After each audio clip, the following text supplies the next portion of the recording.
Now let's move to the example part here. देखिए काफ़ी interesting सा रहेगा इस पूरे एग्जाम्पल का एक्सप्लेनेशन कि क्यों फंक्शन 1 1 है या नहीं है और कैसे हम लोग इसे प्रूव करते हैं। फंक्शन देखिए, फंक्शन आपको गिवन है, it goes from -∞ to 3 close bracket to, तो let me rewrite it here. So function goes from -∞ to 3 close bracket से लेकर क्लोज टू टिल इंफिनिटी। और फंक्शन है क्या अपना? So our function is like x² - 6x + 11। ये है function यहाँ पे। So the function is x² - 6x + 11। We have to show that f of x is a 1 1 function. तो खैर यहाँ तो प्रूव ही करना है कि फंक्शन जो है वो आपका 1 1 फंक्शन है यहाँ पे। So now let's start. See I am going to write here each and every step which you must write in your examination, be it your school examination और be it your board examination. कोई भी हो examination में कम से कम उतने steps आप लिखेंगे ही लिखेंगे जो हम यहाँ पे लिखने वाले हैं आपके लिए। ठीक है, तो let's start it. So you will say let x1, x2 belongs to the domain set which is -∞ to 3। ये हो गया where f of x1 is equal to f of x2। ये पूरा assumption का पार्ट है। So let x1 and x2 be the two inputs from the domain set for which we have assumed f of x1 is equal to f of x2। Now just start। So how much is f of x1? So you have f of x, so वहाँ से we can write that it is x1² - 6 times x1 plus 11 is equal to x2² - 6 times x2 plus 11। Now you need to bring all the terms to one side and simplify it as much as you can। ठीक है, तो quadratic है तो we always expect कि वो factorise हो जाएगी और यहाँ पे अवश्य होगी। तो ये देखिए स्क्वायर वाले टर्म्स एक साथ कलेक्ट कर लेते हैं, तो x1² - x2², और जो लीनियर टर्म है उन्हें एक साथ कलेक्ट कर लेते हैं, तो ये हो गया 0 के बराबर। Now can we factorise this? Answer is of course yes. हम हमेशा इसे फैक्टराइज कर पाएंगे, उसका कारण अभी हम आपको बताएंगे यहाँ पे। तो x1 - x2 ये हो गया, x1 + x2 हो गया और -6 बाहर है ही, तो you have x1 - x2 already in the second term है। Now as we can see we can have, sorry it's x1 - x2, yeah sorry, so it's x1 - x2 here। ठीक है, तो as we can already see that we have x1 - x2 as a common term in both here, so one is this, one is this, so we can take that common। तो यहाँ से x1 - x2 common ले लेते हैं। So what are we left with? In the first term we have x1 + x2, in the second term it's -6 is equal to 0। So now we have product of two factors as 0 and what will we conclude from here? तो यहां से अपन लोग conclude करेंगे either x1 - x2 is equal to 0 imply x1 is equal to x2। ये एक part हो गया either, या और x1 plus x2 minus 6 equal to 0, this imply x1 plus x2 is equal to 6। ये दूसरा पार्ट हो गया। Now see, what did I tell you all? I told you if x1 is equal to x2 is the exclusive condition, that means there shouldn't be any other valid condition as a part of conclusion after our this assumption। इस assumption के बाद आपने जो conclude करना है उसमें कोई और valid conclusion condition नहीं होनी चाहिए और ये एकमात्र valid conclusion होना चाहिए, then you will claim that your function is a 1 1 function। तो अब बात ये है कि if you have got any other condition also, you need to check whether this condition is valid condition or not। and how will you check that? We will check it with the help of our assumption that x1 x2 are the part of our domain। So that's why that was important। So -∞ to 3। So with this assumption now we have to check कि अगर इस interval में आपके ये दो अलग अलग input हैं x1 and x2, ठीक है, दो इनपुट हैं, तो क्या ऐसे दो इनपुट आपको इस इंटरवल में मिल सकते हैं जिनका सम 6 हो जाए? तो देखिए एक कंडीशन यहां पे बनती है और वो ये है when x1 is equal to x2 is equal to 3। तो वो जो कंडीशन है, condition is valid then. But फिर वही बात देखिए कि अगर x1 is equal to x2 हो ही गया तो ये तो वही कंडीशन आ गई, तो इसमें हमें कोई प्रॉब्लम नहीं है। लेकिन अगर x1 x2 इक्वल नहीं है तो क्या आपको दो ऐसे नंबर मिलेंगे इस इंटरवल में जिनका सम 6 हो जाए? Answer is no. सिंस, अब आप कहेंगे since x1 is greater than equal to 3 and x2 is greater than equal to 3, this imply x1 plus x2 has to be greater than equal to 6। 6 कब equal हो रहा है उसकी condition हम लोग लिख चुके हैं। इसके बियॉन्ड आप कोई भी दो एलिमेंट यहां पे उठा लें, ठीक है, उसका सम 6 से बड़ा ही होगा। क्यों? क्योंकि देखिए अगर एक नंबर आपका 3 से हल्का सा भी बड़ा होता, 3.1 लिखा, तो सम लाने के लिए 6 दूसरे नंबर को 3 से छोटा ही होना पड़ेगा, ठीक है। तो अगर 3 से छोटा नंबर तो यहाँ पे मिल रहा है, बट 3 से बड़ा नंबर मिल नहीं सकता। So since these two input gives us rather let me correct it a bit here. देखिए एक छोटा सा गड़बड़ ये है कि लेस देन इक्वल टू 3 की कंडीशन है, क्योंकि जो डोमेन है वो लेस देन इक्वल टू 3 पे है, ठीक है। तो उल्टी कंडीशन है ये, मतलब for any two from this interval the sum is always going to be less than 6। Reason, दोनों ही नंबर 3 या 3 से छोटे हैं, तो 3 से छोटे दो नंबर का सम कभी भी 6 के इक्वल हो नहीं सकता। So that means, so this imply x1 plus x2 is equal to 6 is a valid condition only when x1 is equal to x2। मतलब ये बाकी के लिए ये कभी भी वैलिड नहीं है बच्चों, ठीक है। तो x1 is equal to x2 is equal to 3 and that case only this is valid, and this imply again the same condition which we got here। So what does that mean? So this imply for x and x1 and x2 in the interval minus infinity to 3, x1 is equal to x2 is the only valid condition, is the only valid conclusion rather।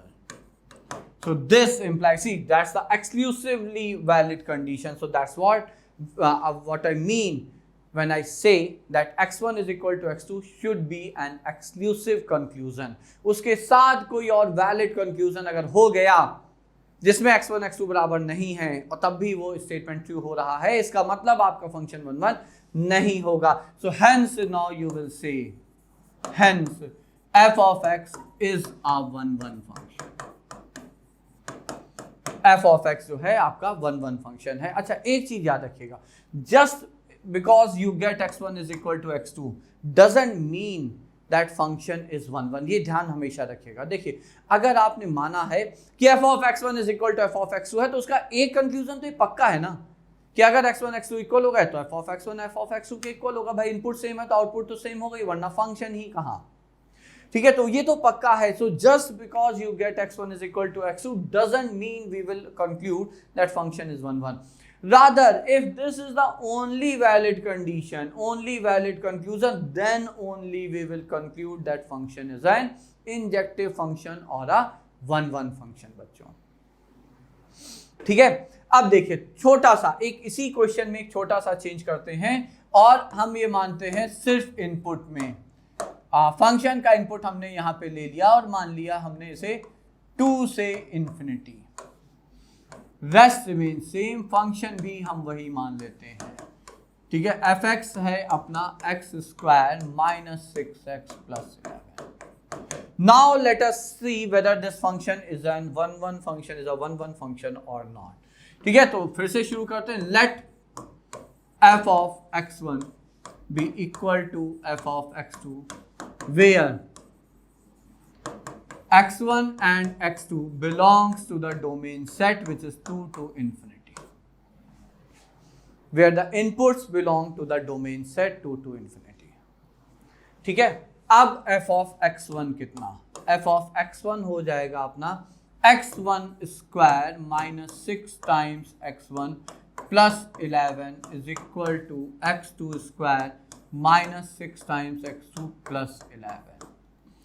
ठीक है, ये आ गया। अब 11 और 11 हो गया cancel, तो ये हो जाएगा x1 square minus, see the steps are almost same, isn't that? सारे स्टेप्स तो सेम ही है क्योंकि फंक्शन भी सेम है, तो कंक्लूजन भी वही आने वाला है। You will take x1 minus x2 common here, x1 minus x2 common ले लेंगे, तो ये हो गया x1 plus x2 minus 6 equal to 0। Now what does that mean? So that simply imply, again we will be concluding here two things, like either x1 is equal to x2. See, that's what I say. ये हो ही नहीं, it's not possible, it's simply not possible that you don't get this condition. अगर आपने यहाँ से अपने solution को start किया है तो ये तो आएगा ही आएगा। The only thing is कि क्या यही ही रहेगा? अगर सिर्फ यही आए तभी आपका फंक्शन 1 1 है, वरना नहीं। ठीक है, अब दूसरी का कंक्लूजन क्या है? तो दूसरा है x1 plus x2 is equal to 6 when x1 x2 belongs to the interval 2 to infinity। अब आप ये देखें कि इस इंटरवल में, किस इंटरवल में? So now see simple, x जो है आपका, मान लीजिए हमने x1 को रख लिया 2.3 और x2 को रख लिया 3.7। Now, doesn't they add up to 6? Answer is yes. And both belong to where? x1 and x2 both belongs to the interval 2 to infinity, दोनों ही 2 से बड़े हैं। तो देखिए यहां पे आपको दो, मतलब एक पेयर x1 x2 का ऐसा मिल गया where x1 is not equal to x2 and both belong to the domain set also, and they validate the second possible condition also. Now what does that mean? This imply x1 plus x2 is equal to 6 is a valid condition even if x1 is not equal to x2। x1 x2 equal ना भी हो तब भी ये valid है, और हमने आपको बता दिया कैसे। क्यों? क्योंकि देखिए दो नंबर का सम 6 होना है, एक अगर 3 से बड़ा है तो दूसरा 3 से छोटा होना चाहिए, या एक 3 से छोटा है तो दूसरा 3 से बड़ा होना ही होगा। यहाँ पे आपके पास दोनों स्कोप हैं, 3 से छोटे नंबर्स हैं 2 से लेकर 3 तक, और 3 से बड़े तो इन्फिनाइट तक हैं। तो you have infinite possibility, rather 2.1 है तो 3.9 है, 2.2 है तो 3.8 है, 2.25 है तो 3.75 and so on and so on. Infinite pairs हैं जिनके लिए x1 x2 इक्वल नहीं है, but there sum is 6 which validate the second possibility also. So now you will say, since x1 is equal to x2 is not exclusively correct,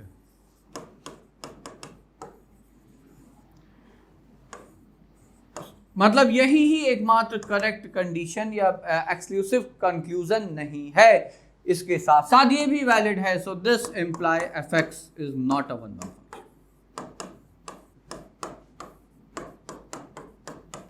is not a 1 1 function or not an injective function बच्चों। ठीक है, तो hopefully अब आप लोग समझ गए होंगे। हमने दो एग्जांपल इसीलिए लिए यहाँ पे, एक तो जो आपके क्वेश्चन में यहाँ सामने था उसको I try to prove that function is a 1 1 function, and then I took the same function. देखिए फंक्शन वही है, I just change the domain here, सिर्फ डोमेन चेंज किया है, and then we found that function is no more a 1 1 function. ठीक है, अब at last देखिए एक स्टेटमेंट आपके सामने है यहाँ पे, और वो स्टेटमेंट क्या है? Many one function. और डेफिनेशन बहुत सिंपल है, those functions which are not 1 1 are called many one functions. तो जो फंक्शन आपके 1 1 नहीं है वो फंक्शन आपके मैनी वन फंक्शंस कहलाएंगे। मतलब ये हुआ कि देखिए बिल्कुल सीधी सी बात है, जो जैसे नहीं रैशनल इरैशनल की बात होती है कि भाई रैशनल नहीं है, हमें रैशनल की डेफिनेशन पता है, हम रैशनल नंबर के लिए चेक करते हैं कि कोई नंबर रैशनल है या नहीं है। Once we claim that it's not a rational number, we simply say it's an irrational number. The same is the story here कि चेक हम हमेशा 1 1 फंक्शन के लिए ही करेंगे, याद रखिएगा, क्योंकि 1 1 फंक्शन की बहुत एग्जैक्ट डेफिनेशन है। मेथड्स हैं. So we will always check for 1-1 function, and if a function is not a 1-1 function, then you will say okay, then fx is a many one function. तो ये आपका many one function हो जाएगा बच्चों. ठीक है. So that was the complete discussion of 1-1 function definition and example based on 1-1 function here. ठीक है. तो चलिए आगे बढ़ते हैं और कुछ और आगे देखते हैं.